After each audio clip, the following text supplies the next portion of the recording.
रियोमिन एक प्लेयर था जो कि देवताओं के द्वारा बनाया गया एक ब्रूटल गेम में फेंक दिया गया था। उसे सिस्टम ने 100 चांस दिए थे, लेकिन वो बार बार मरता जा रहा था क्योंकि इस डेडली गेम में हर एक लेवल के साथ मॉन्स्टर खतरनाक होते जा रहे थे। उसके साथ के बाकी सारे प्लेयर मर चुके थे, लेकिन अपनी 99 अटेम्प्ट में वो आखिरकार फाइनल लेवल पर पहुंच गया। इतने सालों से लड़ने के बाद अब वो फाइनल बॉस के गेट के सामने खड़ा था। इस भयानक सपने को खत्म करने के लिए तैयार था, लेकिन जीत के बजाय उसे एक और ट्विस्ट का सामना करना पड़ा। इस दरवाजे को खोलने के लिए 5 और प्लेयर चाहिए थे, लेकिन वो अकेला ही खड़ा था। ये सोचते हुए उसे गुस्सा आया और उसने अपनी जिंदगी वहीं खत्म कर ली। मरने के बाद उसकी आखिरी 100th लाइफ शुरू हो गई। हर दफा नई जिंदगी शुरू करने पर समय वापस चला जाता है और सब कुछ पहले जैसा हो जाता है। रियोमिन वहीं खड़ा था उसी पल में जब गेम शुरू होने वाला था। उसके पास कोई पावर नहीं थी और ना ही कोई साथी था। उसके पास सिर्फ यादें, एक्सपीरियंस और ये जानकारी थी कि ये उसका आखिरी चांस है। वो अपनी जवानी के बॉडी में फंस गया है और आज न्यू ईयर का दिन है। वो वहाँ पर अपने क्लासमेट से घिरा हुआ था जो कि उसका मजाक उड़ा रहे थे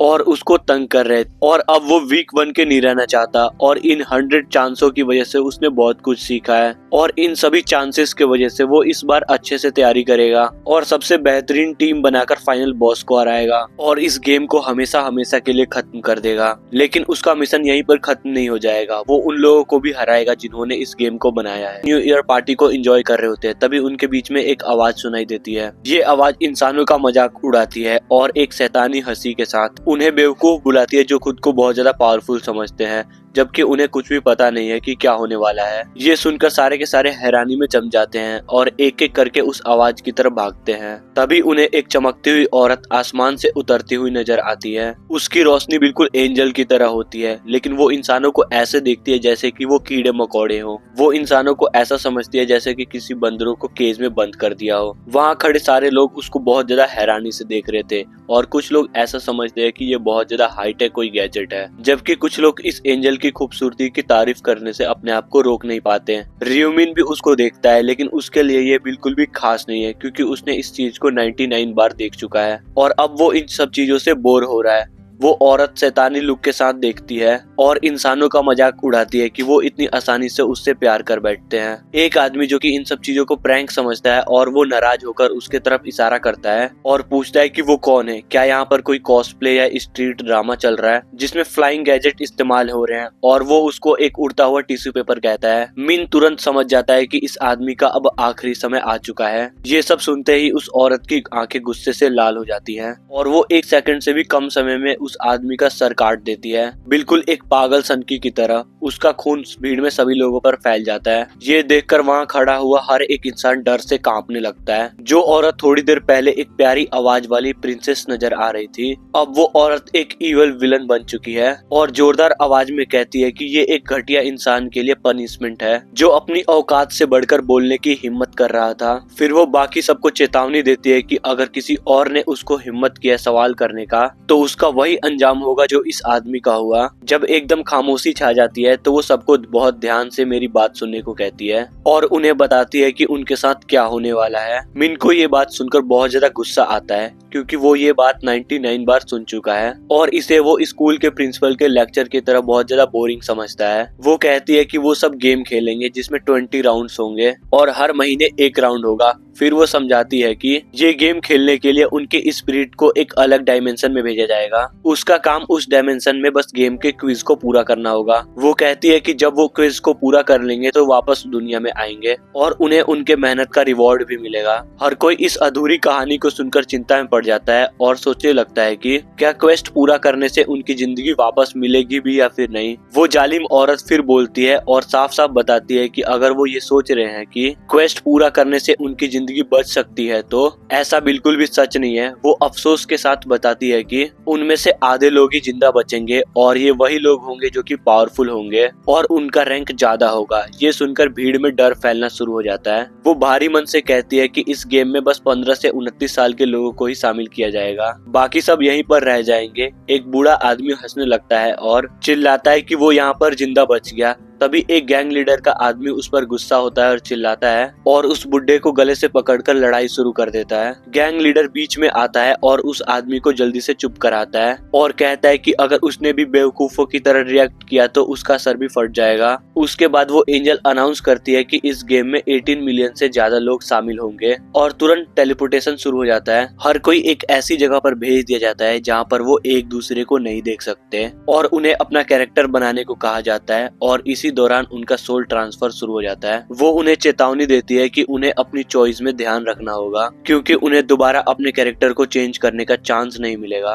र्यूमिन ने पहले अपने 99 लाइव्स में जो अवतार चुना था वो उसके लिए सबसे ज्यादा बेस्ट था, इसीलिए वो इस बार भी सेम अवतार को चुनता है और अपनी चॉइस कंफर्म करने के बाद उस कैरेक्टर का नाम ब्लैक साइथ रख देता है। अवतार कंफर्म करने के बाद वो एकदम से एक ओपन ग्राउंड में स्पॉन हो जाता है। ये अवतार वो हर बार चुनता है और अब तो उसको अपनी रियल बॉडी से ज्यादा इस बॉडी की आदत पड़ गई है। उस समय बाकी के सारे पार्टिसिपेंट भी स्पॉन हो जाते हैं और उनमें से कोई भी डरा हुआ नहीं लग रहा था और एक आदमी अपने दोस्त से पूछता है कि क्या वो उसकी तरह लग रहा है। र्यूमिन पहले से ही सब कुछ समझ गया है कि सबने अपने आप को सुंदर और प्यारा बनाने की कोशिश की है, लेकिन अगर किसी के पास भी थोड़ी सी भी अकल होती तो उन्होंने बिल्कुल भी ऐसा नहीं किया होता क्योंकि फ्लैशी चीजें उनको इजी टारगेट बनाती है और अगर वो एक बार मरे तो वे हमेशा के लिए खत्म हो जाएंगे। जब मीन सोचता है कि वो बुली कहाँ पर है तभी उसकी नजर उस गैंग लीडर पर पड़ती है जो एक मस्कुलर बॉडी के साथ दिखाई देता है। ये आदमी फिर से अपनी पूरी ताकत लगाकर एक मस्कुलर बॉडी बनाता है। वहाँ खड़ा हर एक इंसान अपनी नई बॉडी और मूड चेंज का मजा उठाता है। एंजल फिर से प्रकट होती है और वो देखती है कि सारे बंदे अपने न्यू अवतार का मजा ले रहे हैं। ये देखकर उसका मूड खराब हो जाता है और ये देखकर सारे लोग चिंता में पड़ जाते हैं। एक आदमी कहता है कि उस औरत ने कहा था कि लाखों लोग इस गेम का हिस्सा बन रहे हैं, लेकिन यहाँ पर तो उतने लोग नहीं है। ये सुनकर उस औरत के चेहरे पर गुस्सा आ जाता है और वो गुस्से में कहती है कि ये अकेली जगह नहीं है और बाकी लोग दूसरे डायमेंशन में है। पहला राउंड शुरू होने से पहले वो जालिम औरत सबको पहले ब्रीफिंग देती है और उन्हें अपने दिमाग में स्टेटस विंडो इमेजिन करने को कहती है। मीन अपना स्टेटस विंडो खोलता है और तुरंत ही परेशान हो जाता है क्योंकि इसे पता है कि फिर से इसे 0 से शुरू करके सब स्टेट्स को लेवल अप करना होगा। बाकी सब लोग भी अपना स्टेटस विंडो देखने लगते हैं। औरत उन सभी को बताती है कि वो अभी नूब है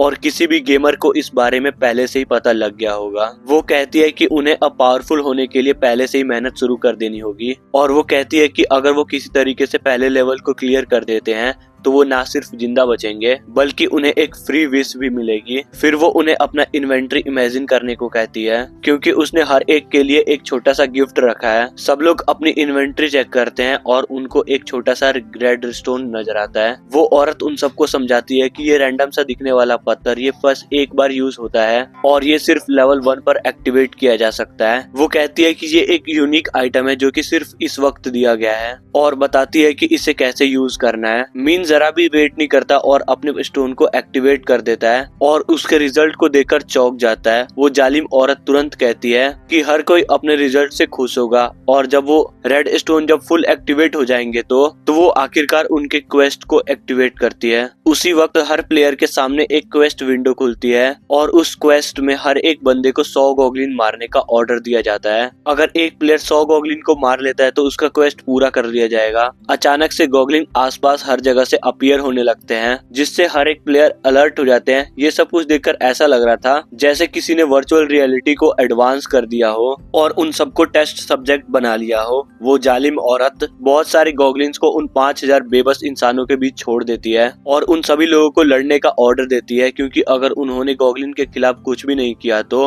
वे सब लोग मर जाएंगे। लेकिन रायोमिन शांत रहता है और मॉन्स्टर्स की तरफ चलना शुरू कर देता है। सबका ध्यान उसी की तरफ जाता है और एक झटके में एक गॉगलिन के सर को फुटबॉल की तरफ मारता है जैसे कि ये बहुत छोटी सी चीज हो। ये देखकर सबको लगता है कि ये गॉगलिन्स इस गेम में सबसे ज्यादा वीक हैं। रायन को पता है कि फर्स्ट इंप्रेशन ही सबसे इम्पोर्टेंट है और एक खास रीजन की वजह से वो चाहता है कि सभी लोग उसको याद रखें। उसका सिर्फ ये इरादा है कि सारी अनोइंग चीजें उससे दूर रहें और इसके लिए उसे सबको दिखाना होगा कि वो कितना ज्यादा पावरफुल है। इसके अलावा वो उस जालिम औरत का भी अपने तरफ ध्यान खींचना चाहता है। इन सभी गोलों को एक साथ पूरा करने के लिए वो जबरदस्त परफॉर्मेंस करता है जिससे सभी लोग ये सोचने पर मजबूर हो जाते हैं कि ये पक्का किसी आर्मी का बंदा होगा और सबको उसका निकनेम ब्लैक साइथ बहुत ज्यादा कूल लगता है। लगता है। रियोमिन को एक प्रो की तरह लड़ते हुए देखकर सभी लोग एक्साइटमेंट में भर जाते हैं और सोचने लगते हैं कि गॉगलिन्स तो सबसे ज्यादा शायद कमजोर मॉन्स्टर्स होंगे। और जब वो सारे लोग ओवर कॉन्फिडेंस हो जाते हैं तभी एक गॉगलिन अचानक से कहीं से अटैक करता है और अपने डैगर को एक इंसान के सीने में घुसा देता है, जिससे ये साफ हो जाता है कि ये कोई गेम नहीं रियलिटी है। ये देखते ही सभी लोगों में पैनिक फैल जाता है और एक दूसरों की मदद करने के बजाय हर कोई अपनी जान बचाने के लिए भागने लगता है। गॉब्लिन्स जल्दी से भीड़ में घुसकर लोगों को काटना शुरू कर देते हैं और हर तरफ लाशें बिछनी शुरू हो जाती है। ऑर्मिन को पता है कि लोगों के मन में क्या चल रहा है। उनमें से ज्यादातर लोगों को शायद ये लग रहा है कि ये सिर्फ गेम है, लेकिन उसे यकीन है कि अब सभी लोगों की सर्वाइवल स्ट्रिंग जाग जाएगी और जब ऐसा होगा तो वो सिर्फ भागने में लगे रहेंगे, बिना कुछ सोचे समझे बेवकूफों की तरह गॉब्लिन के हाथों मारे जाएंगे।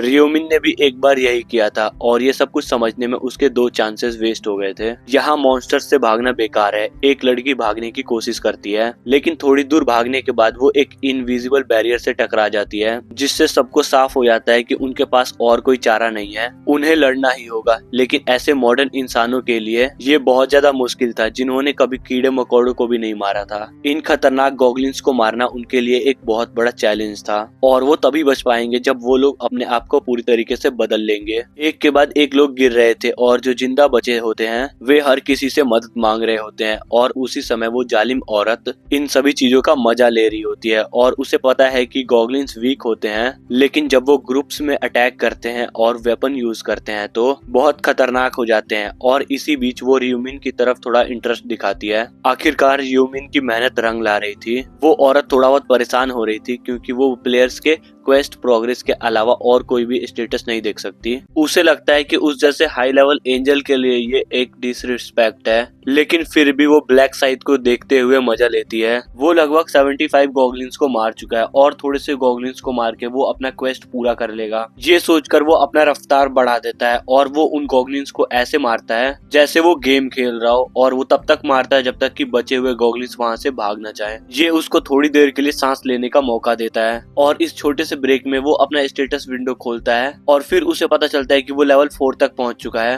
हर बार लेवल अप होने पर 2 स्टेटस पॉइंट मिलते हैं और रियोमिन अपने सारे पॉइंट्स स्पीड में लगा देता है। उसे पता है कि इस हेवनली गेम में स्पीड स्टैट अटैक स्पीड और मूवमेंट बढ़ा देता है और उसके पहले के एक्सपीरियंस से उसने सीखा है कि गेम के स्टार्टिंग में स्पीड से ज्यादा कोई भी चीज इंपॉर्टेंट नहीं है। उस एंजल का ध्यान अपनी तरफ खींचने के बाद रियोमिन सोचता है कि अब जल्दी से अपना काम कंप्लीट करना चाहिए। वो अपने ब्लेड को मोगली के वेब की तरफ फेंकता है और जब वो वापस आती है तो कुछ मॉन्स्टर्स को साथ लेकर आती है। बचे हुए गॉगलिन्स को पता चल जाता है कि वो हार चुके हैं और वो रुक जाते हैं। रियोमिन उनकी तरफ जाता है और काम खत्म कर देता है। उसे ये देखकर यकीन हो जाता है कि सब मर चुके हैं और उसका क्वेस्ट पूरा हो चुका है। और जब वो अपना पहला राउंड आसानी से क्लियर कर लेता है, रियोमिन अपने एक्शंस पर थोड़ी देर सोचता है। उसे पता चलता है कि इन गॉगलिन्स को मारने के लिए इतनी ज्यादा मेहनत करने की जरूरत नहीं थी। वो सिर्फ उस औरत का ध्यान खींचने के लिए ये सब कर रहा था और वो चाहता था कि वो प्लेयर लिस्ट और वर्ल्ड मैप में पहला इंसान बने जिसने सबसे पहला क्वेस्ट पूरा किया है। उसके सामने एक गोल्डन क्वेस्ट विंडो खुलता है जिसमें लिखा होता है उसने टेस्ट 10 मिनट और 21 सेकंड में पूरा किया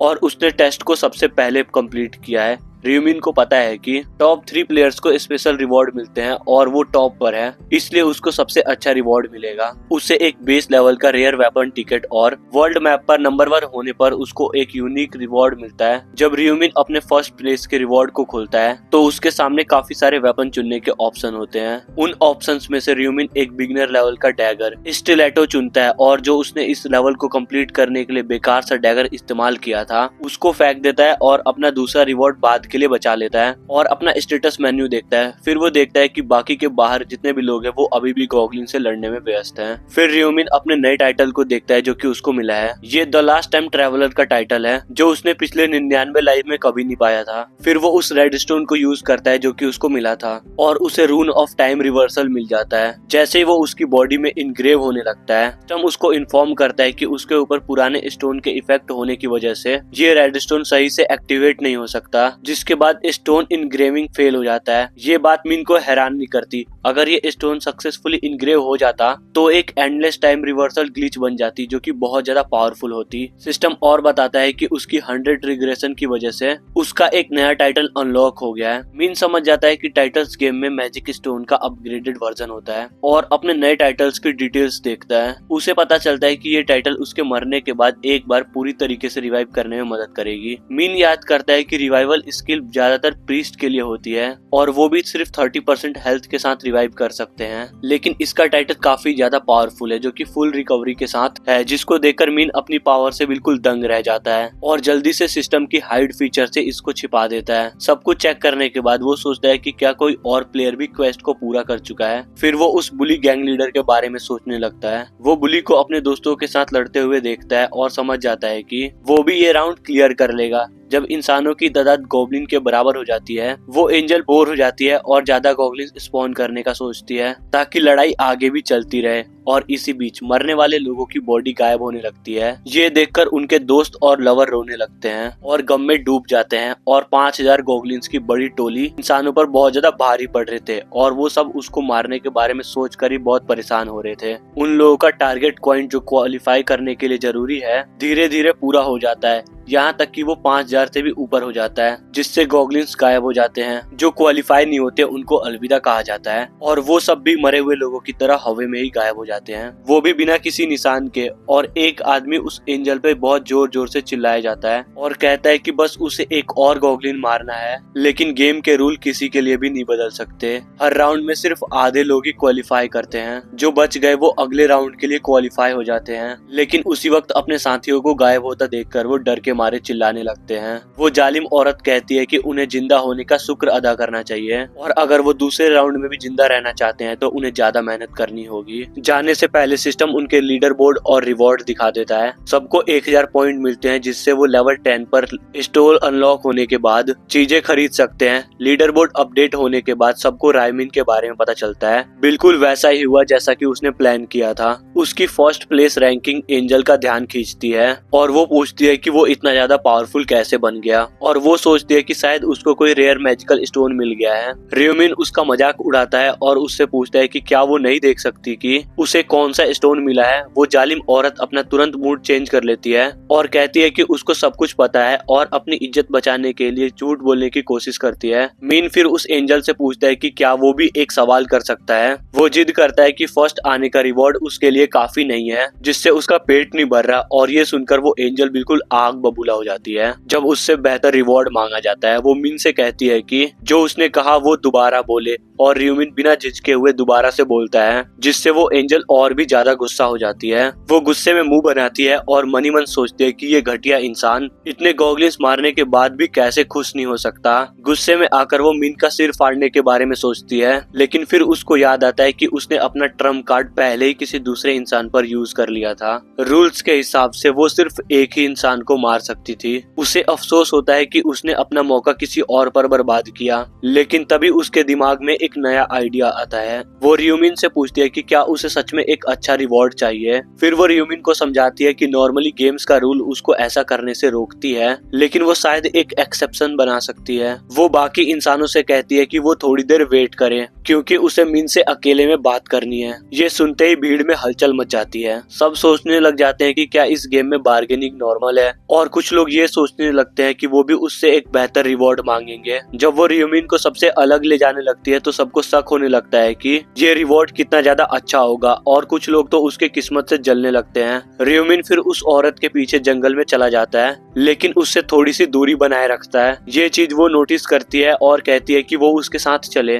उसका गुस्सा और बढ़ जाता है। वो इंसानों को कीड़े मकोड़े से ज्यादा कुछ भी नहीं समझती, जो सिर्फ चिल्लाने पर बात मानते हैं, लेकिन फिर वो अपना गुस्सा छोड़ देती है। उसे पता है कि वो गेम सिस्टम के रूल्स नहीं तोड़ सकती, जो कि उससे बड़े लेवल के एंजल्स ने बनाए हैं। उसके चेहरे पर एक बड़ी सी शैतानी सी मुस्कुराहट फैल जाती है जब उसके दिमाग में एक खतरनाक सा प्लान सूझता है। एक जगह से गुजरने के बाद वो मिन को मारने का सोचती है। उसे पता है कि पर्सनल वजह से किसी भी इंसान को मारने से गेम में दिक्कत आ सकती है, क्योंकि ऐसा करने का उसको परमिशन नहीं है, और गेम में दिक्कत बढ़ाने की वजह से उसे सजा मिल सकती है। और किसी भी सजा से बचने के लिए उसे बस इस चीज का ध्यान रखना है कि ये सब चीजें करने के बाद बस उस चीज का एविडेंस कुछ ना बच जाए। जब वो आखिरकार एक सेफ जगह पर पहुंच जाती है तो वो रियोमिन की तरफ मुड़ती है, लेकिन तभी उसको एक झटका लगता है। एक जोरदार पंच उसके चेहरे पर लगता है। इसके लिए वो बिल्कुल भी रेडी नहीं थी। ये पंच उसको जमीन पर गिरा देता है और उसके मुंह से गोल्डन लिक्विड निकलने लगता है, जिससे वो पहले से भी ज्यादा गुस्सा हो जाती है। वो रियोमिन को हर हाल में मारना चाहती है।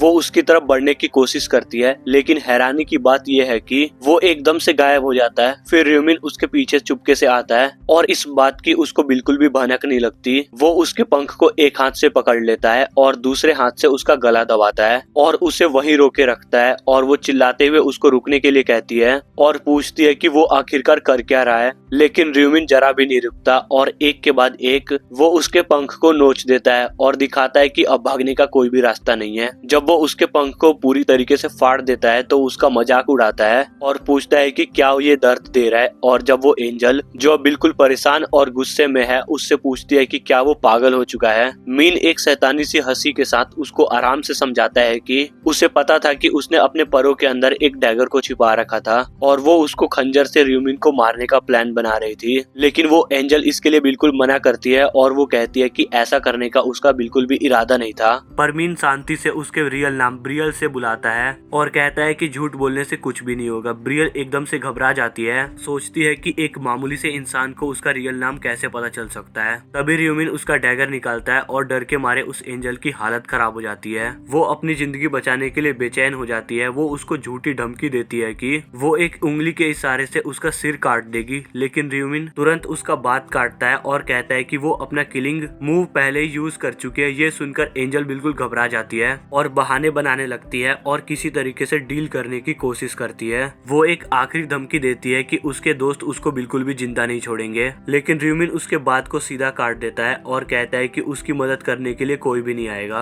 क्योंकि उसके जो सो कॉल्ड दोस्त है एंजल, वो उसके मरने पर एक उंगली तक नहीं उठाएंगे। सारे के सारे मतलब ही है। फिर वो कहती है कि रियोमिन उसको मारकर कोई भी फायदा नहीं ले पाएगा और अगर वो मर गई तो प्लेयर्स के पास कोई भी एंजल नहीं बचेगा, जिससे घर वापस जाना मुश्किल हो जाएगा।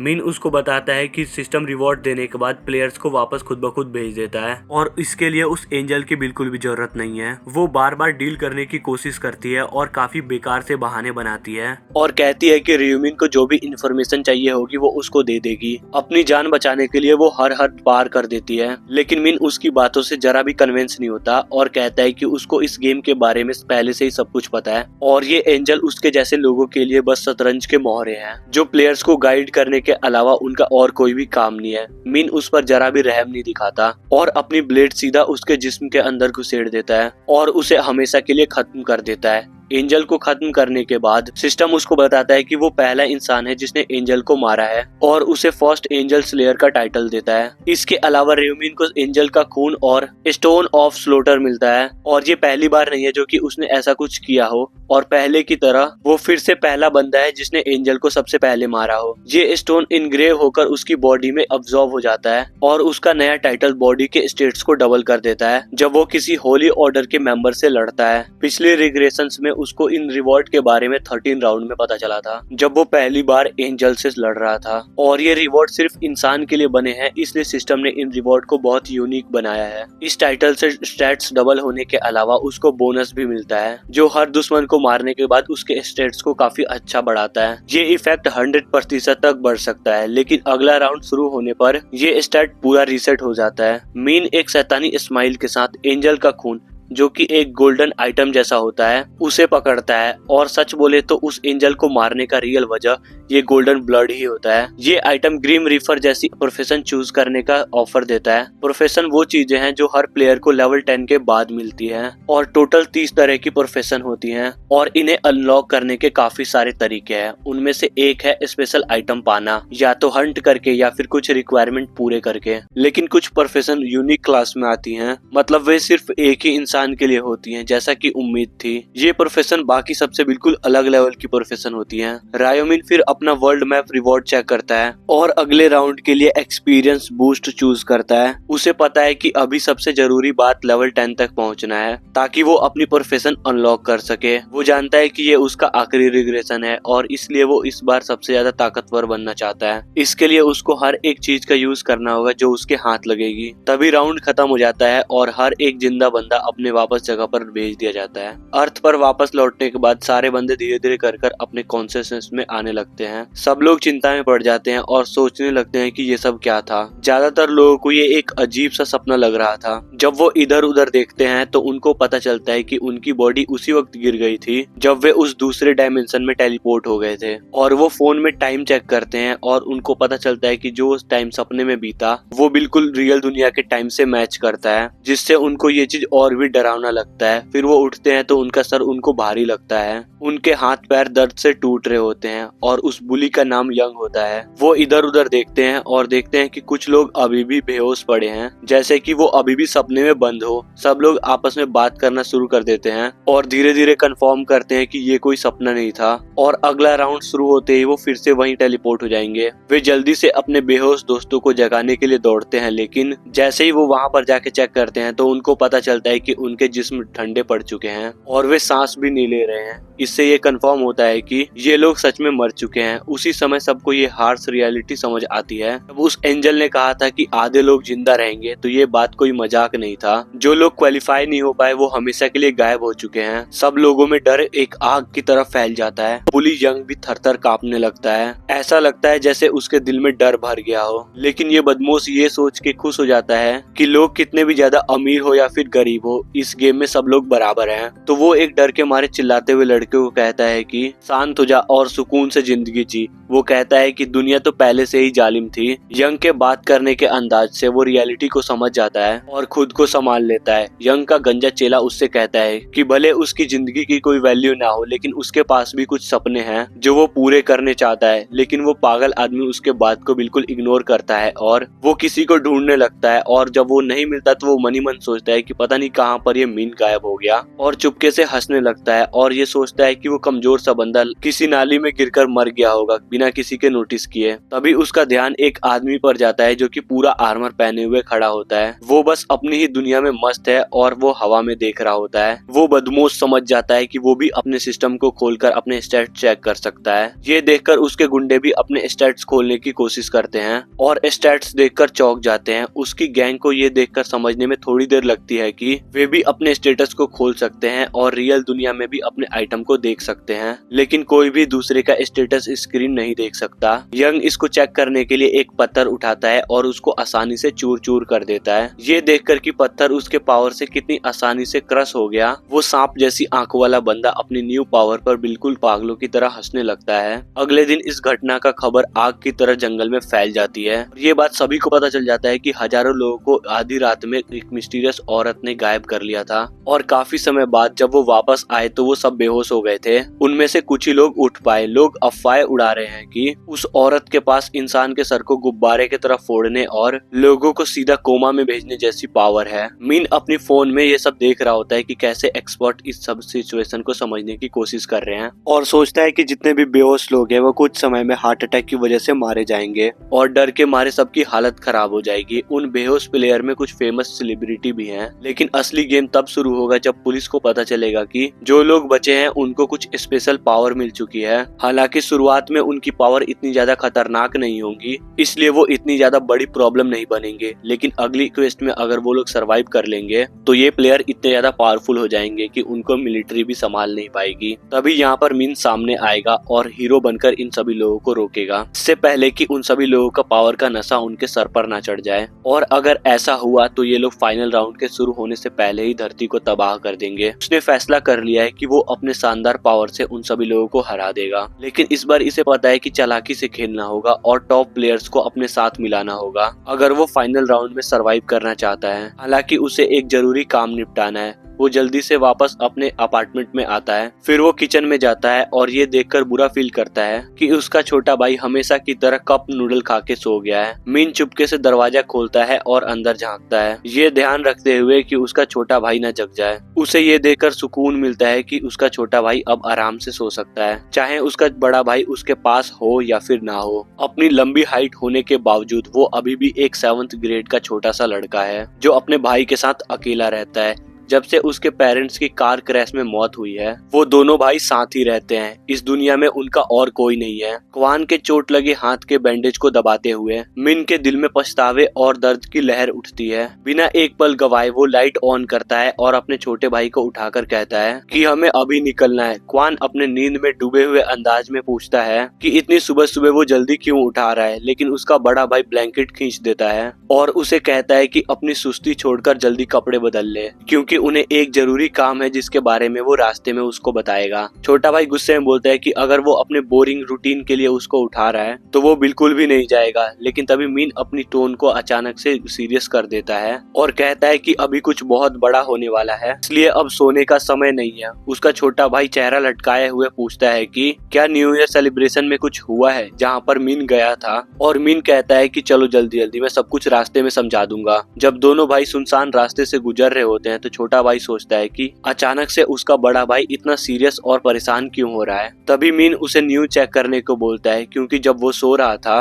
तब बहुत कुछ हो गया। अचानक उसका मुंह खुला रह जाता है जब वो कार्टून जैसे हेडलाइंस को देखता है कि एक एंजल ने बहुत सारे लड़कों को दूसरी दुनिया में कैद कर लिया था। तब मीन आखिरकार बताता है कि वो भी उन बेचारे लोगों में से एक था और पहला मिशन पूरा करके मुश्किल से जिंदा वापस आया है। उसका छोटा भाई तुरंत घबरा जाता है और पूछता है कि क्या सब कुछ ठीक है। वो और भी ज्यादा चिंतित हो जाता है क्योंकि उसके पेरेंट्स के क्रैश के बाद ही जवान का एक रिलेटिव है जिसको वो अपना कह सकता है। फिर उसे याद आता है कि उस समय वो कितना टूट गया था, लेकिन उसका बड़ा भाई हमेशा उसके साथ खड़ा रहा और उसको हमेशा ऐसा एहसास दिलाया कि जैसे उसके पेरेंट्स अभी भी उनके साथ है। लेकिन हर किसी की एक हद होती है, शायद उसका भाई भी इतना बड़ा ट्रोमा सह नहीं पाया और तो और उसको अचानक 100 मॉन्स्टरों का शिकार करना पड़ा था। और हाँ, इस वीडियो को बनाते बनाते लिटरली रात के 2 बज चुके हैं और मेरी आंखें इस समय बहुत ज्यादा दर्द कर रही है, तो तुम लोग लाइक सब्सक्राइब कर दो। मीन जो कि पहले से ही जानता है कि उसका छोटा भाई क्या सोच रहा है, तो शांति से उसको तसल्ली देता है कि सिस्टम उन प्लेयर्स को और ताकतवर बना देता है जो मॉन्स्टरों को मार देते हैं, इसलिए उसका भाई काफी ज्यादा ताकतवर हो चुका है पहले से। बाहर से बिल्कुल पतलू दिखता हो लेकिन अंदर से बहुत ज्यादा ताकतवर है। मीन देखता है कि उसका भाई अभी भी उसके बातों पर विश्वास नहीं कर रहा। वो उसे कहता है कि सारी चिंता तब खत्म हो जाएगी जब वो उसको लड़ते हुए देखेगा और बस अभी के लिए उसके साथ चलने और भरोसा रखने की जरूरत है। लेकिन छोटा भाई अपने हाथ बंद करके कहता है कि मैं एक भी इंच नहीं हिलूंगा जब तक मीन उसको वो बात नहीं बताएगा जो इतनी देर से वो छिपा रहा है। वान के इंजर्ड हाथ को देखते हुए मीन का चेहरा फिर से सीरियस हो जाता है जब वो आखिरकार बोलता है और उस बदमाश का नाम लेता है जो हुआन को हमेशा तंग करता था, जिससे बेचारा एकदम से पसीना पसीना हो जाता है। अपने बुली का नाम मीन के मुंह से सुनकर पूरी तरीके से चौंक जाता है, ये सोचते हुए कि उसे पहले से ये सब कुछ कैसे पता था। वो अपने भाई के तरफ मुड़ता है और पूछता है कि क्या उसको सच में सब कुछ शुरू से पता था। ये बात हुआन को बिल्कुल गोली की तरह लगती है क्योंकि उसने इतनी मेहनत की थी कि ये बात छिपाए रहे और मीन के सिर पर और प्रॉब्लम ना डाले, जबकि उसके पास पहले ही बहुत सारी चीजें हैंडल करने के लिए हैं। लेकिन मीन को दिल से छोटे भाई से माफी मांगने का मन कर रहा होता है क्योंकि सच में उसने दर्द को नहीं देखा जो हुआन इतने दिन से सह रहा था। मीन को अपनी पिछली जिंदगी में ये बात बहुत बुरी तरीके से पता चली थी। जब वो सो रहा होता है तो हान बोलता है कि वो एक वॉक पर जा रहा है। थोड़ी देर बाद एक कॉल से मीन की नींद डिस्टर्ब हो गई। मीन ने गुस्से में कॉल उठाया ये सोचकर कि ये कोई सीरियस बात नहीं होगी, लेकिन उसका होश तब उड़ गया जब एक औरत ने कहा कि उसको हॉस्पिटल आना होगा। पता चला कि हुआन को उस रात उसके बुली ने इतना बुरा पीटा कि उसकी आंखों की रोशनी पूरी तरीके से चली गई और वो अंधा हो गया। उस समय मीन अपने आप को एक बेकार और कमजोर आदमी समझने लगा। उस समय उसे ऐसा लगा जैसे कि उसने अपनी रिस्पॉन्सिबिलिटी पूरी नहीं कर पाया। इसी वजह से इस जिंदगी में वो चाहता है कि उसका छोटा भाई कभी भी ऐसी प्रॉब्लम से ना जूझे। उसी समय एक टूटी फूटी गली में तैबू एक छोटे से लड़के को दीवार पर ढकल देता है और उसे याद दिलाता है कि उसे 2000 वॉन के साथ आना था। वो चिल्लाना शुरू कर देता है जब वो नर्ड कमजोर और बेबस इंसान की तरह वहाँ पड़ा रहता है। वो मोटा बदमाश उसको बार बार लात मार रहा होता है और उसके अपने गुंडे हैरान हो जाते हैं कि वो कितनी बेरहमी से उसको दर्द दे रहा है। वो चुपके से उसको इस तरीके से करता हुआ देख रहे होते हैं। मोटा तैबू शिकायत करता है कि उसे अपने बड़े और मोटे शरीर के लिए बाइक नहीं मिलेगी जब तक इस लड़के से पैसे ना मिले। वो अपने चेले की तरफ मुड़ता है और पूछता है कि वो सब और किस इंसान से पैसा ले सकते हैं, तो वो सब सोचने लगते हैं। लेकिन तभी एक चेला बोलता है कि एक लंबी सी टूथपिक जैसा लड़का है जिसके करली से बाल है, उसे फोन करो, वान का चेहरा सोचते ही तैबू के मुंह पे एक शैतानी सी स्माइल आ जाती है और वो आराम से बताता है कि उसका न्यू ईयर का प्लान था कि उस छोटे लड़के को आराम से पीट कर न्यू ईयर का स्टार्ट करे। जब उसके गुंडे ये जीनियस आइडिया देते हैं कि उस लड़के को पीट कर पैसे निकाले जाएं, तो तैबू उन सबको याद दिलाता है कि वो लड़का तो बहुत गरीब है और हर बार जब उसने उसको पीटा तो उसके पास एक पैसा भी नहीं निकला।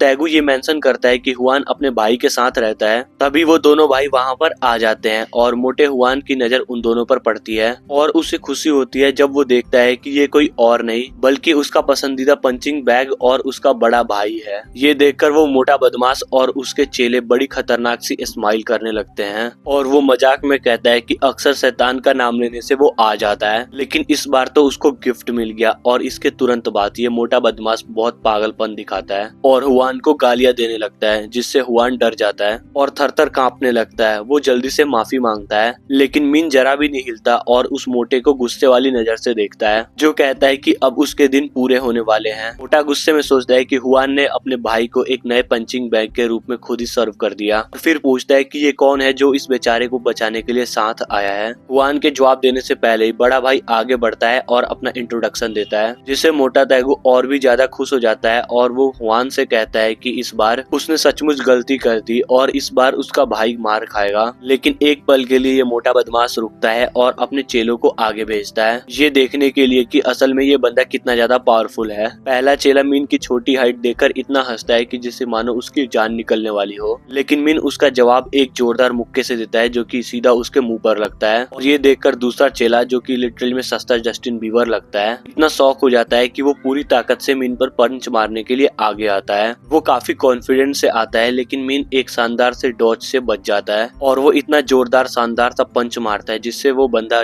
दूर डिब्बों के ढेर में जाके गिरता है और अपनी माँ को रो रो कर बुलाने लगता है। उसी समय तैगू का आखिरी गुंडा भी जमीन पर गिर जाता है। मिन के एक ही पंच से बिलबिलाते हुए कांपते हुए रोने लगता है। ये सब देखकर मोटा तैगू डर से कांपने लगता है और मुश्किल से अपने आप को संभालता है जब वो कहता है कि क्वान का भाई कहीं से थोड़ी सी बॉक्सिंग सीख कर आया है। अपने आप को कूल दिखाने की कोशिश में तैगू हंसकर कहता है कि एक पतला सा नूडल जैसा बंदा बाकियों को हरा सकता है, लेकिन इतने जोर से मुक्के नहीं मार सकता जिससे तैगू को दर्द हो। ये कहकर वो पूरी कॉन्फिडेंस के साथ मीन की तरफ बढ़ता है, बिल्कुल किसी जोजो के विलन के तरह, और अपनी लंबी हाइट के साथ उसके ऊपर चढ़ने लगता है। वो घमंड में बोलता है कि लगता है उसकी बॉक्सिंग क्लासेस में ये नहीं सिखाया कि हाइट का कितना ज्यादा फर्क होता है। लेकिन मीन उस मोटे लड़के पर हंसने लगता है और बोलता है कि क्या ये बंदा जरा सा भी न्यूज नहीं देखता। मीन को ऐसी सिचुएशन में हंसते देखकर मोटे का गुस्सा 7वें आसमान पर चला जाता है और वो मीन को एक जोरदार पंच मारता है ताकि वो मीन को दर्दनाक सबक सिखा सके। लेकिन मीन उस मोटे के पंच को डॉज कर लेता है और उस मोटे को इधर उधर भटकने पर मजबूर कर देता है। मोटा बदमाश बहुत ज्यादा कोशिश करता है लेकिन एक भी पंच को सही जगह लैंड नहीं कर पाता। मीन हर पंच को एक क्लासिकल मूव बनाकर टच करता है। ये देखकर तैगू का दिल जोर जोर से धड़कने लगता है। इतना तेज मूव करना उसके ऊपर बहुत ज्यादा भारी पड़ता है। उसे ऐसा लगता है कि उसे हार्ट अटैक आ जाएगा। वो ये देखकर हैरान होता है कि उसका एक भी पंच नहीं लग रहा। तैगू के इस ड्रामे से तंग आकर मीन शो खत्म करता है और एक जोरदार पंच से तैगू का खेल खत्म कर देता है। फिर वो उससे कहता है कि अगर वो न्यूज देखता तो उसकी हिम्मत नहीं होती और वो उसके सामने नहीं आता। जब वो मोटा बदमाश बेहोशी से जूझ रहा होता है फिर भी वो एक पंच मारने का ट्राई करता है, लेकिन फिर इस बार उसकी अच्छी खासी पिटाई हो जाती है। मीन इस बार एक शानदार मूव करता है और नारुतो की तरह एकदम से गायब हो जाता है। फिर वो मोटे बदमाश के पीछे आता है और उसके बड़े से डबल चिन पर एक शानदार सा पंच मार देता है। ना मुंह दर्द से जूझते हुए पकड़कर वो मीन को एक गाली देता है और इतना गुस्सा हो जाता है कि बस वो पागलपन पर उतर आता है जब उसको पता चलता है कि उसका एक दांत उस मुक्के से टूटकर गिर चुका है। ये देखकर वो गुस्से में बिल्कुल आग बबूला हो जाता है, जैसे कि कोई मोटा पबजी गेम में हार गया हो। फिर वो मीन को नीचे गिराने की एक नाकाम कोशिश करता है, लेकिन हमेशा की तरह मीन बिल्कुल भी उस पर तरस नहीं दिखाता और उसके तरबूज जैसे शक्ल पर बहुत ज्यादा घूंसे मारता है। तैगू को ऐसा लगता है कि जैसे कि अब वो गिरकर बेहोश हो जाएगा। उसके बेकार चेले उसको दूर से ऐसे पिटते देखते हैं और वो इतने डरे हुए होते हैं कि सांस भी मुश्किल से ले पा रहे होते हैं और ऐसा लगता है जैसे कि उन्होंने अपनी पैंट गीली कर ली हो। इसी बीच ये सस्ता बदमाश गुस्से से आग बबूला हो जाता है और अपने आप को समझाता है कि हुआन का भाई सिर्फ इसलिए जीत रहा है क्योंकि वो पहले पंच मार रहा है और वो सोचता है कि अगर वो एक भी पंच मार दे तो ये टूथपिक जैसा बंदा उड़कर दीवार से टकरा जाएगा। और ये सोचकर वो अपना बेस्ट वन पंच मूव ट्राई करता है और पूरा दम लगाकर वो एक ही बार में मिन को गिराने की कोशिश करता है, लेकिन मिन शांति से उसके जोर को उसके खिलाफ ही यूज करता है और इस इस ह्यूमन फुटबॉल को सीधा गोल में उड़ा देता है। वो मोटा बंदा कैटरपिलर की तरह जमीन पर रेंगता चला जाता है। मिन उसके ऊपर खड़ा हो जाता है और आराम से पूछता है कि कैसा लग रहा है। अब वो दर्द जो उसे फील हो रहा है, जो वो हमेशा दूसरों को देता था, और इसके साथ ही हुआन को हर जिंदगी में टूटा हुआ देखना उसके दिमाग में घूम रहा होता है। लेकिन तभी अचानक तैगू अपना अंदाज बदल देता है और रहम मांगने लगता है, बिल्कुल उसी तरह जिस तरह वो जमीन पर बेबस बच्चे उससे जमीन पर बैठकर भीख मांगते थे। फिर मिन शांति से उसके पास जाता है और उसका हाथ पकड़ता है, जबकि वो मोटा बंदा अपनी आंख को बंद करता है और सोचने लगता है कि उसके साथ आखिरकार होने क्या वाला है। थोड़ी देर के सस्पेंस के बाद हमारा हीरो एक बड़ी सी स्माइल देता है और उससे कहता है कि उसकी सबसे बड़ी गलती उसका पैदा होना नहीं था, हुआन को तंग करना था। उसके थोड़ी देर बाद ही उस मोटे के कान में कुछ टूटने की आवाज आती है। तब उसे पता चलता है कि ये उसके अपने हाथ के टूटने की आवाज थी, जो अब किसी फटे हुए गुब्बारे जैसा दिख रहा है। मिन जरा भी नहीं रुकता और उसका दूसरा हाथ भी पकड़ लेता है और हड्डी टूटने की तीखी आवाज इतनी ज्यादा खतरनाक हो जाती है कि उसके गैंग के गुंडे डर के मारे वहाँ से भाग जाते हैं। वो मिन के इस पागलपन को देख ही नहीं पाते। अपनी डरपोक आदतों के साथ हुआन अपनी नजर जल्दी से फेर लेता है, जब उसका भाई अपने काम को जारी रखता है, ये कंफर्म करते हुए कि इस सस्ते बुली को ये समझ आ जाए कि अगर उसने फिर से किसी को तंग करने की सोची तो क्या होगा। फिर भी वो उस रोते हुए बदमाश को एक बड़ी सी स्माइल देता है और उसका मजाक उड़ाता है कि वो मिन को बेवकूफ समझ रहा था और साफ कहता है कि वो ऐसे गंदे लोगों पर कभी भरोसा नहीं करेगा। इसलिए वो इंश्योर करता है कि तैबू अपने इन गंदे हाथों से किसी भी मासूम बच्चे को अब नहीं छुएगा। इसके बाद वो कुछ ऐसा करता है जो कि यूट्यूब पर भी नहीं दिखाया जा सकता।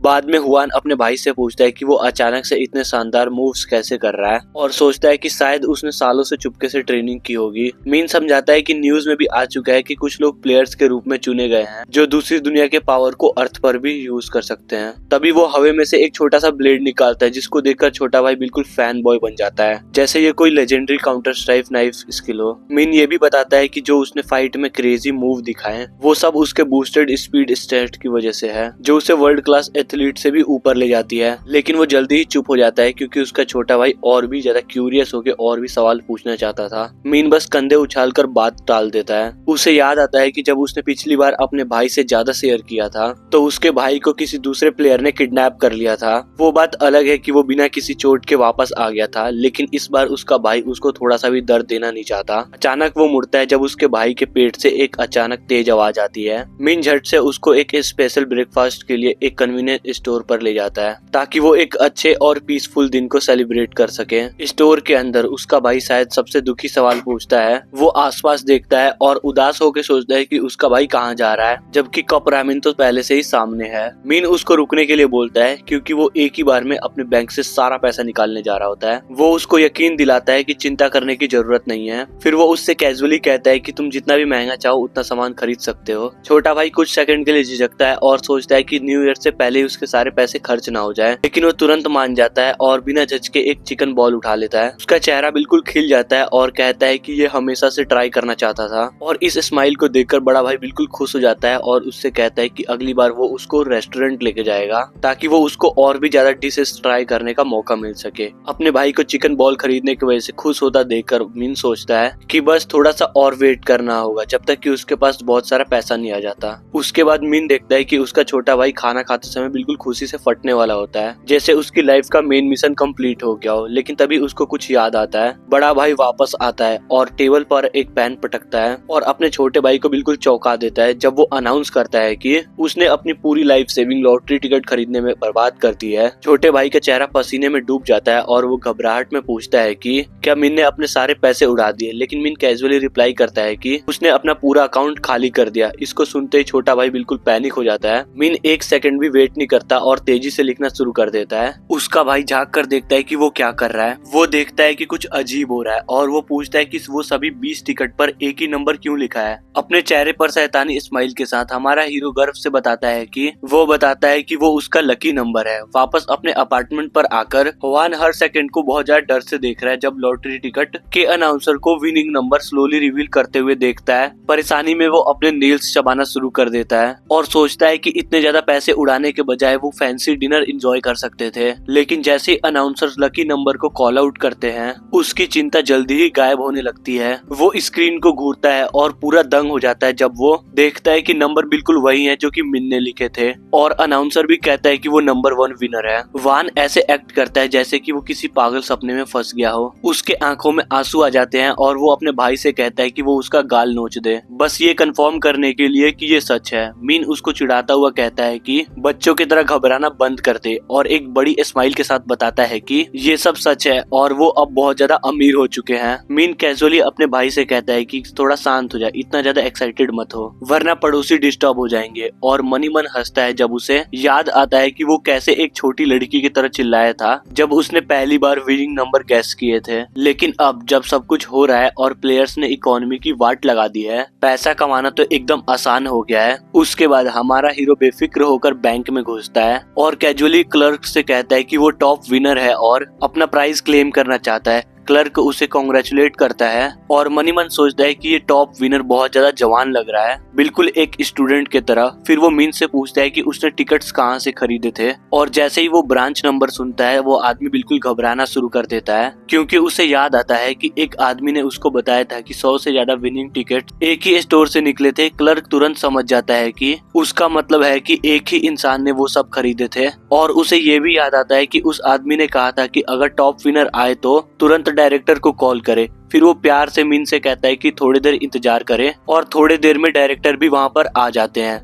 और वो बूढ़ा आदमी बड़े प्यार से स्माइल देता है, जो कि बहुत ज्यादा एक्साइटेड दिख रहा था। ऐसा लग रहा था जैसे कि वो मिन की जेब काटने के लिए बिल्कुल तैयार हो, लेकिन फिर भी वो उसको कांग्रेचुलेट करता है और उसको पर्सनली अपने ऑफिस में ले जाता है। ऑफिस के अंदर उसकी सेक्रेटरी तुरंत उन दोनों के सामने झुकती है। ऐसा लगता है कि जैसे वो सोच रही है कि डायरेक्टर अपने बेटे को अपने साथ लाए हैं, लेकिन तभी डायरेक्टर बताते हैं कि मिन तो एक बहुत ज्यादा स्पेशल गेस्ट है और आज उसको बहुत ज्यादा अच्छे से ट्रीट करना है। औरत तुरंत समझ जाती है कि ये वही लिविंग लेजेंड है जिसने 100 विनिंग टिकट स्कोर किए हैं, और अपने आप को पूरा कंट्रोल करने की कोशिश करती है जब वो घबराकर मीन की चमचागिरी करने की कोशिश करती है। मीन उसको समझाते हुए कहता है कि मेरा वक्त बर्बाद मत करो और जल्दी से मेरा पैसा लाओ। फिर वो कैजुअली उसको टिकट का बंडल देता है, जिससे उसका दिमाग बिल्कुल उड़ जाता है जब वो देखती है कि हर एक टिकट पर वही नंबर लिखा हुआ है। सब कुछ चेक करने के बाद और कंफर्म करने के बाद कि ये सब कुछ ऑथेंटिक है, मीन सीधे पॉइंट पर आता है और उससे टोटल अमाउंट पूछता है। उससे पता चलता है कि टैक्स में जीत का 1/3 हिस्सा पे करने के बाद भी उसके पास फिर भी 15 बिलियन वॉन आते हैं। तो वो अपने लिए एक छोटा स्टूडियो अपार्टमेंट खरीदने का सोचता है और अपने फ्री टाइम में ट्रेडिंग करना शुरू करता है, खास करके इसलिए क्योंकि उसको पता है कि बिटकॉइन जल्दी ही आसमान छूने वाला है। बाद में मिन अपने अपार्टमेंट पे वापस आकर अपने छोटे भाई को एक ऐसी चीज से सरप्राइज करता है जो उसके सपनों से निकली हुई लगती है।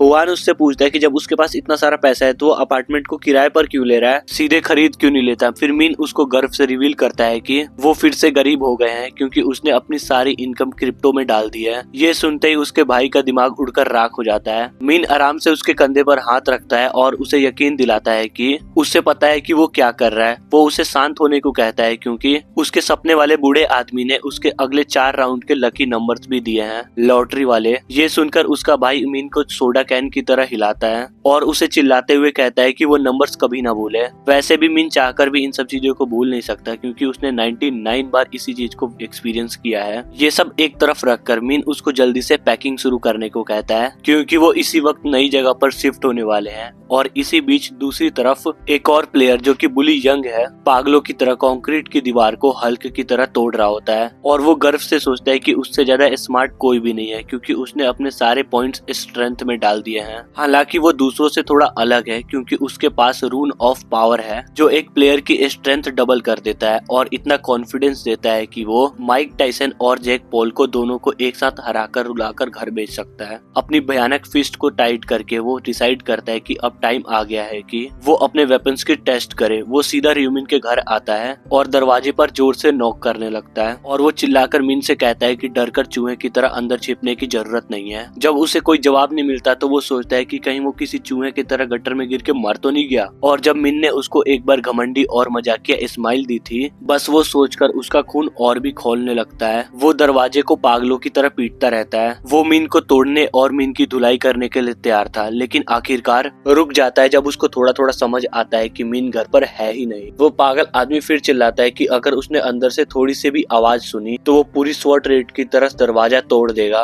ठीक उसी समय एक बूढ़ा आदमी आता है और उससे पूछता है कि वो कौन है और वो इस घर के आगे क्या कर रहा है, लेकिन वो पागल आदमी उस बूढ़े को बिल्कुल भी रिस्पेक्ट नहीं देता और रूड होकर उस बूढ़े आदमी से कहता है कि साइड हो जाए, जैसे कि वो इस पूरे अपार्टमेंट का मालिक है। बूढ़ा आदमी बिल्कुल भी इम्प्रेस नहीं होता और कहता है कि वो सच में ही यहाँ का लैंडलॉर्ड है और वो पोलाइटली पूछता है कि क्या वो यहाँ पर किसी दोस्त से मिलने आया है। अपने आखिरी दिमागों की दो सेल्स को मिलाने की कोशिश करने के बाद वो बुली मीन का पुराना दोस्त होने का नाटक करता है और वो लैंडलॉर्ड से कहता है कि क्या वो दरवाजा खोल सकते हैं, क्योंकि वो अपने दोस्त के लिए काफी चिंतित है, क्योंकि वो उससे काफी लंबे समय से नहीं मिला। लेकिन वो बूढ़ा आदमी उसको हैरान और परेशान छोड़ देता है जब वो उसे बताता है कि यहाँ रहने वाला स्टूडेंट किसी को बिना बताए ही यहाँ से चला गया है। ये सुनते ही यंग का गुस्सा और भी ज्यादा बढ़ जाता है। इसी बीच नए अपार्टमेंट में रियूमिन का भाई इस नए अपार्टमेंट के लग्जरी चीजों को देखकर दंग रह जाता है और एकदम पागल जैसा बिहेव करने लगता है, जैसे कि वो अभी अभी किसी पिछड़े गांव से निकला हो। जिस पल वो अपने नए कमरे में एंटर करते हैं वो तुरंत अपने भाई से पूछता है कि ये इतना बड़ा अपार्टमेंट कितने का है, जो उन दोनों भाइयों के लिए बहुत बड़ा है। मीन बिल्कुल कैजुअली बताता है कि इस अपार्टमेंट का रेंट हर महीने 22 मिलियन है। ये सुनकर हुआन की आत्मा उसकी बॉडी से निकलने लगती है। उसे याद आता है कि वो कैसे 5000 चिकन नगेट के लिए उसने अपना दिमाग खो चुका था।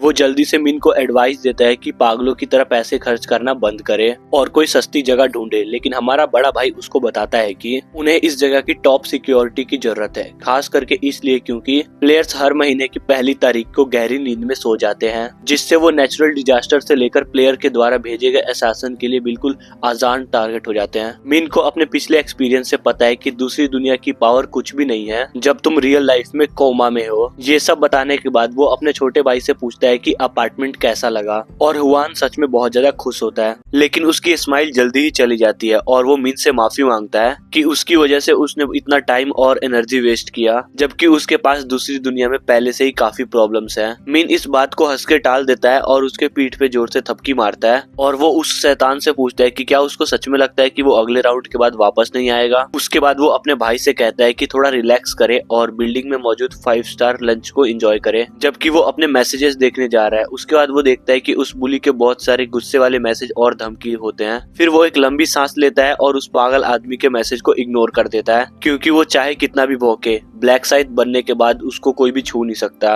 अगले दिन मीन अपने कमरे से बाहर आता है और वो देखता है कि उसका छोटा भाई पूरा पैक्ड है और कहीं बाहर जाने के लिए रेडी है। वान खुशी से बताता है कि वो राइस केक लेने जा रहा है जो कि उसने ऑर्डर किए थे। मीन इस बात को सुनकर बिल्कुल हैरान हो जाता है, क्योंकि उसके छोटे भाई ने 99 जिंदगी में ऐसा कुछ भी नहीं किया था। क्यूरियस होके वो पूछता है कि ये किस खुशी में, और हुआन बताता है कि हमें नए पड़ोसियों के साथ अच्छा व्यवहार करना चाहिए, क्योंकि वो अभी अभी यहाँ पर शिफ्ट हुए हैं। इसे एक अच्छा ट्रेडिशन समझते हुए मीन अपने छोटे भाई पर गर्व फील करता है और कहता है कि चलो मैं भी तुम्हारे साथ ही चलूंगा, बस सेफ्टी के लिए। हालांकि हुआन उसको आराम करने के लिए बोलता है, क्योंकि वो इसको डिजर्व करता है। बाहर आने के बाद वो सबसे पहले पड़ोसी के दरवाजे पर बेल बजाते हैं और वो एक लेडीज को कहता है कि वो यहाँ पर केक राइस बांटने के लिए आए हैं। वो लेडीज इनके जेस्चर को अप्रिशिएट करती है और उनके अच्छे दिन का कामना करती है। उसके बाद वो एक एक करके दूसरे फ्लोर्स पर भी जाते हैं जब तक वो आखिरी वाले पर नहीं पहुँचते। रास्ते में मीन अपने छोटे भाई से कहता है कि बिल्डिंग में रहने वाले सभी लोगों के पास उनका अपना प्राइवेट पेंट हाउस है, तो या तो वो अल्ट्रा रिच बिजनेसमैन है या फिर सेलिब्रिटी। वान आखिरी डोरबेल बजाता है और ऐसा लगता है कि वहाँ पर घर में कोई नहीं है। ये सोचकर वो वापस जाने के लिए मुड़ते हैं, लेकिन तभी दोनों भाई चौंक जाते हैं एक गोल्डन बाल में खूबसूरत सी लड़की को अपने तरफ आते हुए देखकर, और वो कोई और नहीं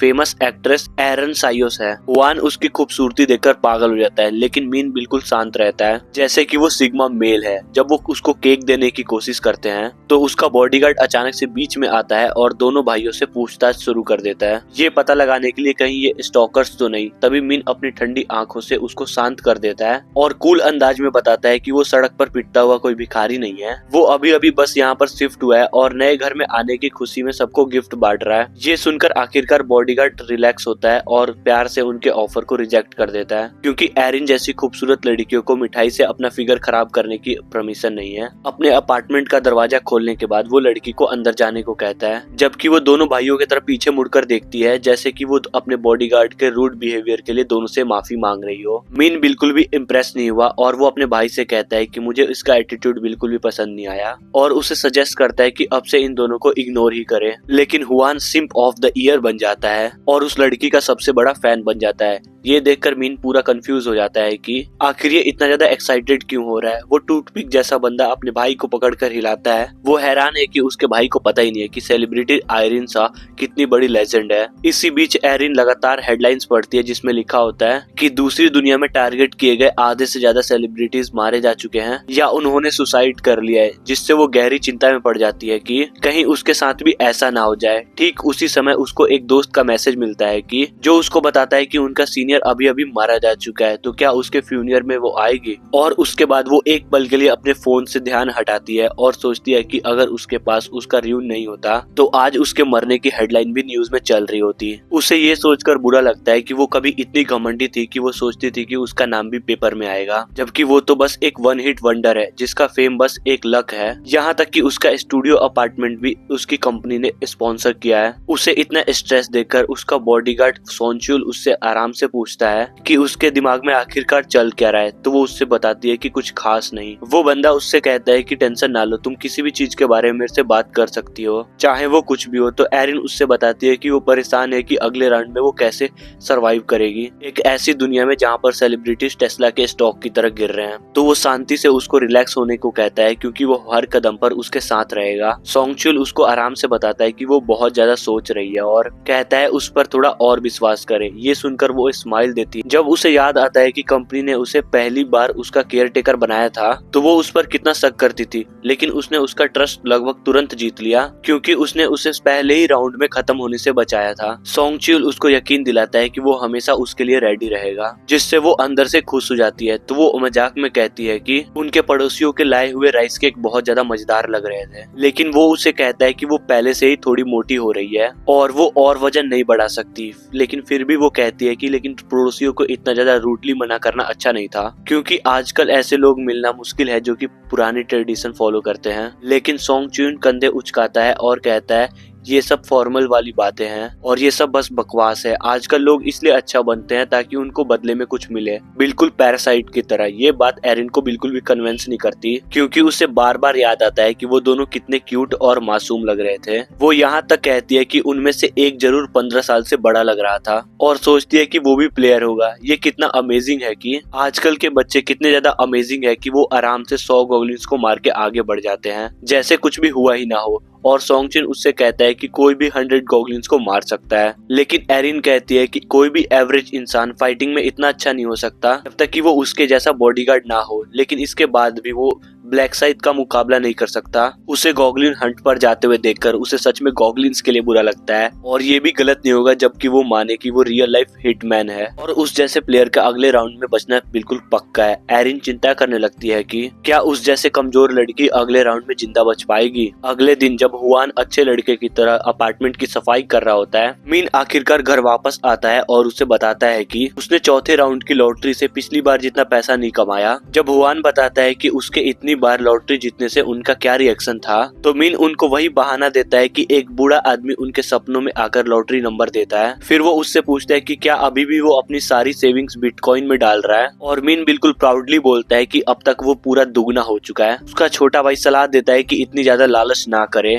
और कहता है कि अब पैसा निकालने का बिल्कुल सही समय है। लेकिन मीन उससे कहता है कि चिंता ना करे क्योंकि सब कुछ मेरे कंट्रोल में है। फिर वो 5 स्टार जैसा खाना खाने के लिए डाइनिंग टेबल पर पहुंचते हैं। ऐसे ही करते करते कुछ और दिन निकल जाते हैं और अगले महीने का 5 तारीख आने में अभी भी कुछ टाइम बाकी है। फिर उनको हम बेड पर देखते हैं। वान अपने बड़े भाई का हाथ पकड़ता है और उसे कहता है कि कुछ भी हो जाए उसे वापस आना ही होगा। मीन उसे याद दिलाता है कि पहले उसने उसके बुली को कितनी बुरी तरीके से पीटा था और अपने छोटे भाई के सिर को थपथपाता हुआ कहता है कि इतनी ज्यादा चिंता करने की कोई जरूरत नहीं है। वो उसे बस सोने के लिए कहता है क्योंकि जैसे सूरज निकलेगा वो दोबारा से जग जाएगा। इसके बाद वो अपने भाई को अलविदा कहता है और इसी के साथ वो दूसरी दुनिया में स्पॉन हो जाता है। है। उसी के साथ सारे प्लेयर्स भी उस दूसरी दुनिया में समन हो जाते हैं और सब लोग कंफ्यूज हो जाते हैं कि वो सब कहाँ पर है, क्योंकि ये पहले राउंड से बिल्कुल अलग लग रहा होता है। उनमें से एक चिल्लाता है जब वो देखता है कि टॉप प्लेयर अपने खतरनाक से ऑरा के साथ उसके सामने से गुजर रहा है। ब्लैक साइड तुरंत नोटिस करता है कि सब लोग उससे थोड़ी सी दूरी बनाकर चल रहे हैं और जैसे ही सब सोच रहे होते हैं कि वो एंजल कब आएगी, तभी एक नई एंजल आती है जो पिछली वाली से ज्यादा अलग नहीं लगती और कैजुअली पूछती है कि क्या सब लोग आ गए हैं। सबकी मरमर सुनकर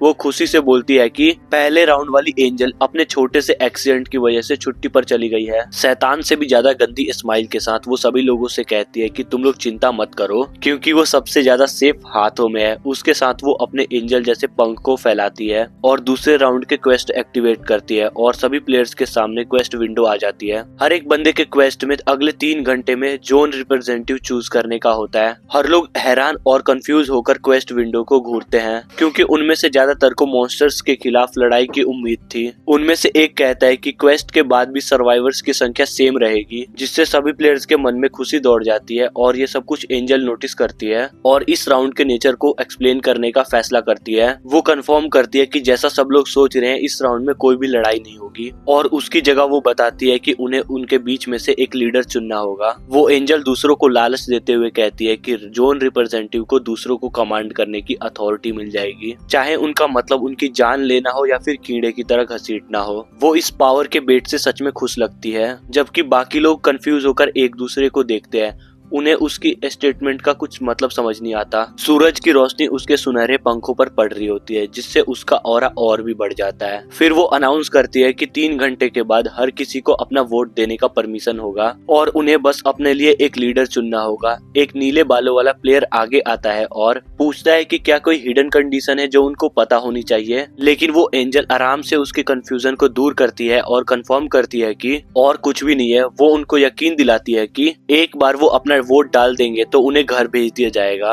और इसे एक सिंपल और रिलैक्सिंग मिशन कहती है। प्लेयर्स खुश होकर चिल्लाने लगते हैं और चैन की सांस लेते हैं कि इस बार किसी को मारना नहीं पड़ेगा। कुछ लोग तो खुश होकर ये सोचने लगते हैं कि ये राउंड कितना ज्यादा आसान लग रहा है। जब बाकी सब सेलिब्रेट कर रहे होते हैं, मीन चुपचाप खड़ा होता है और एक अजीब एक्सप्रेशन के साथ घूर रहा होता है। उन्हें एक शैतानी स्माइल देकर वो एंजल कहती है कि दिए गए टाइम में अपना वोट डालें। फिर वो एक तेज रोशनी के साथ गायब हो जाती है और एक चमकता हुआ टाइमर उसकी जगह ले लेता है। सब लोग एक्साइटेड होते हैं कि उनको बस एक ऑप्शन चूज करना है और उनके पास खुद लीडर बनने का चांस भी है। इसी बीच वो बदमाश योंगमिन गुस्से में अपना दांत पीसता है। वो पूरी तरीके से गुस्से में है और लड़ाई के लिए बिल्कुल रेडी है। उसका एक चेला उसको शांत करने की कोशिश करता है, लेकिन वो बदमाश शिकायत करता रहता है कि उसने अपने सारे पॉइंट्स स्ट्रेंथ में डाल दिए और अब उसको उसका यूज करने का चांस ही नहीं मिल रहा, जिससे वो और भी ज्यादा गुस्सा हो जाता है। और हाँ, आज की इस वीडियो को यही एंड करते हैं और मुझे पता है तुम्हें ये सीरीज काफी ज्यादा पसंद आ रही है और तुम चाहते हो सीरीज को आगे कंटिन्यू करो, तो कमेंट में नेक्स्ट पार्ट लिखना मत भूलना और मेरे चैनल पर डेली वीडियोस आ रही है तो चैनल को सब्सक्राइब कर लो। बाय।